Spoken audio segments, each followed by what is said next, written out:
Today I have for you the best bases from Dizi that they used to win the first golden ticket and qualify to the Clash of Clans World Championship Finals. All of the bases that I picked in this video are the ones that did not get 3-star during the tournament, so I believe they should probably do a pretty good job for you. But while you look at the bases passing by on your screen, we're also going to be talking about a few other things, including the meta, some of the new strategies and approaches that we saw teams come up with during this tournament, and also we'll talk a bit about how you can use those bases in normal mode and what things to look out for to decide what to do with them. But first of all, the meta and the most common strategies. And no surprise there, that's the Spirit Walk into Root Riders. Almost every attack during the tournament used some kind of Spirit Walk, but the Spirit Walk into Root Riders was by far the most common. But there were a few other variations of the strategy. First of all, there's the Spirit Walk and then the Log Launcher Hero Dive following up after that. That was what Navi came up with earlier, and a lot of teams used that in this tournament, as you can see on your screen over here.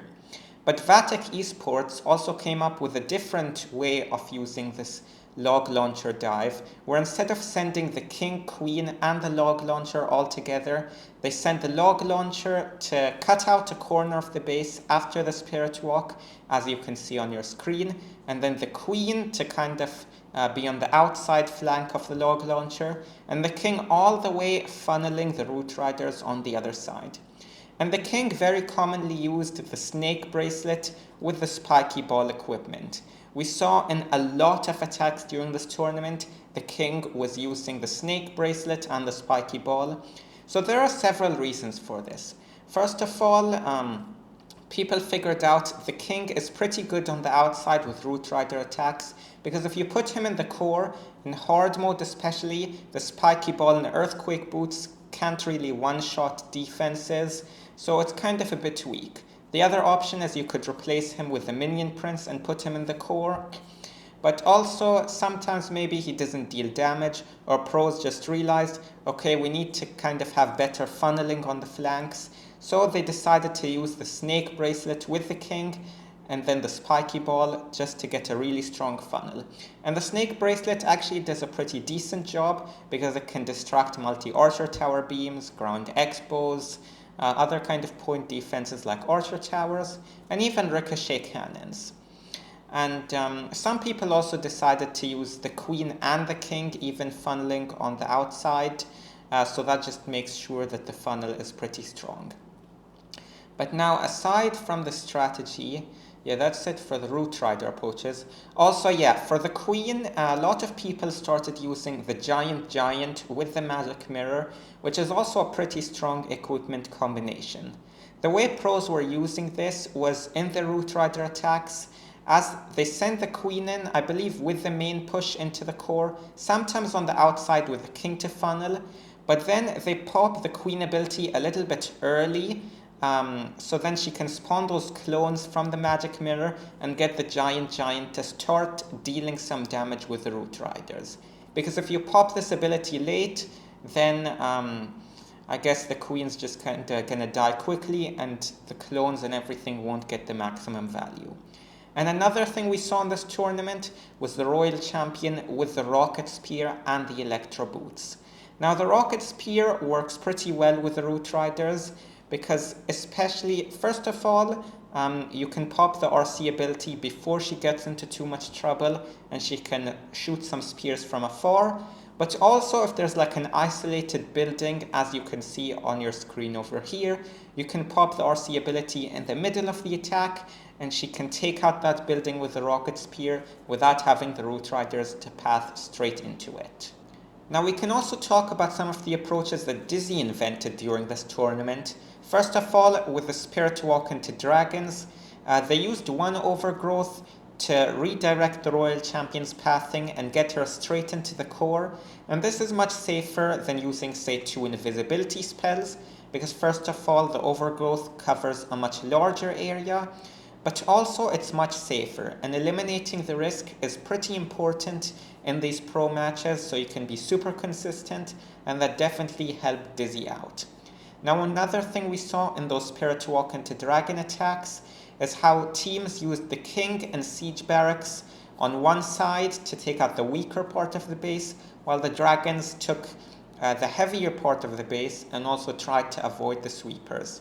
Now even here the king used the snake bracelet with the spiky ball, just because the snakes can distract a lot, and when there's a weak part of the base, specifically one thinned out that doesn't have many defenses, mostly stuff around the outside like ricochet cannons, multi-archer towers, maybe some expos archer towers, not like infernos, fire spitters, scatter shots.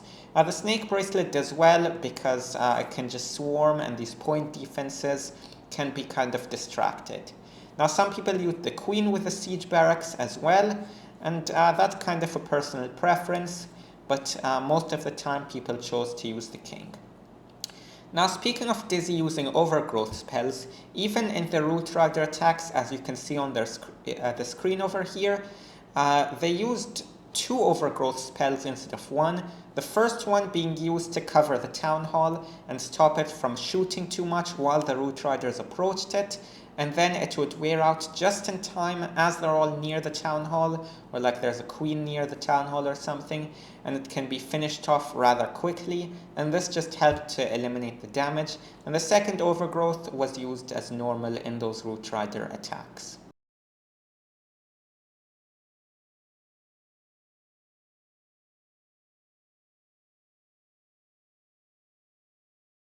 Now a few final attacks which were used a bit less commonly. The fireball into super witches was used like 4 times or something.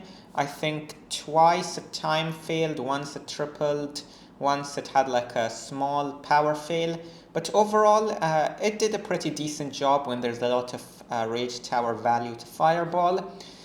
Team Electros even used a normal Warden Walk into Super Witch attack, which was pretty interesting, and then they used even an overgrowth to lock out the defenses on the back end, as you can see over here, and this attack ended up time failing, but it was still decently strong. And the final interesting attack, which was completely new, was what General X made up, and as you can see on your screen over here, the dragons with a Yeti clone blimp, which is pretty interesting. He used some rocket balloons to funnel one side, and then the dragons going straight into the middle, and then the queen to snipe an air sweeper with a giant arrow, and of course the Yeti blimp into the core of the base. This was a pretty interesting strategy, and perhaps you can try it out in normal mode, as it's probably not too difficult to execute this attack. Now the final point, what can you use those bases on the screen for? Well, you can probably try them out in Legends League, as they all do a pretty good job of stopping the RC walks from getting into the core of the base, which is pretty important, and when you don't have a lot of time to plan, that can be rather tricky. Now, should you use those in the Clan War League? Well, maybe, maybe not, because some of them might be a bit weaker to Fireball, because the Fireball range is a bit different in hard mode compared to normal mode. In normal mode, the Fireball can hit a few more defenses, so you can just look at the bases individually, see if it provides a lot of Fireball value. If not, then you can safely use it in the Clan War League. Try it out. The traps on these bases are also, some of them are the same as the original. Some of them I had to copy them by hand, so I tried to copy as many traps as I could see, and the rest I put them around what would seem reasonable. So you can try them out, maybe even change the traps depending on what your opponents do against them, and that's it. So I hope you found the information in this video useful. You learned about some of the new strategies that the pros invented during the April monthly finals. Hopefully the bases also work out well for you. So thanks a lot, and bye bye.